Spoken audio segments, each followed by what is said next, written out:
Good morning. So, ako nga pala si Coach Excel, no? Iinumin ko nga pala itong Keto Cleanse at time check hating gabi na. So, tingnan natin bukas kung gaano kabisa itong Keto Cleanse para mag-detoxify, para tanggalin ang toxin sa ating katawan. So, abangan natin. So, iinumin ko siya ngayon.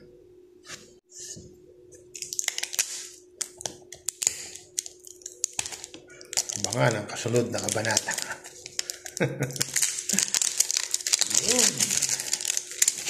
Okay, talagang tinanggal lahat ang plastic, no? Okay. Yun. Meron talagang nakasil siya. Tignan natin ito. Yeah. Okay. So, konti muna nilagay ko at shake muna natin siya.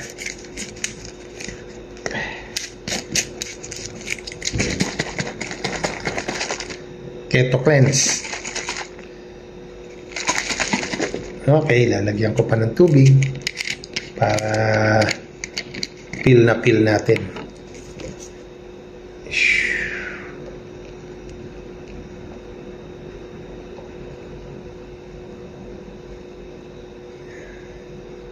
Yan, dinumihan natin para solve. So, maganda rito, meron itong Certificate of Product Registration, CPR. So, hindi gaya ng ibang mga drink na ganito na tinatawag na no approved therapeutic claim.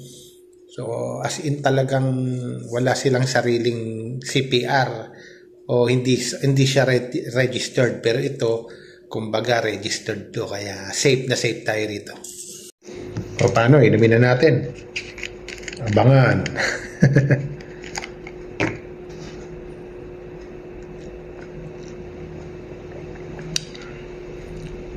Ano siya chocolate siya, di ba? Lasang chocolate kasi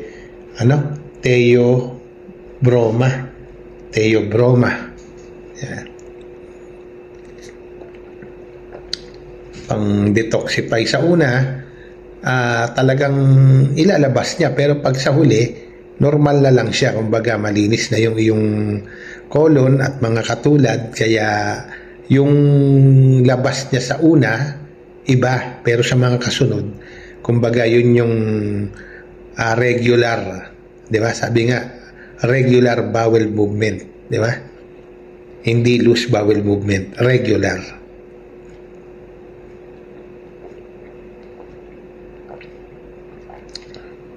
Sarap naman. Parang parang hindi siya Milo, hindi siya Ovaltine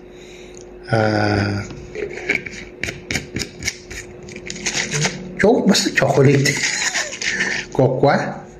Di gaano pamilya sa mga lasa ng kokwa alam mo lang, nasa champurada, di ba?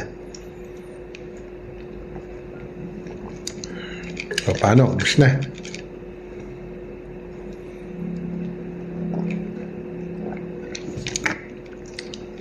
Lagyan pa natin tubig, sayang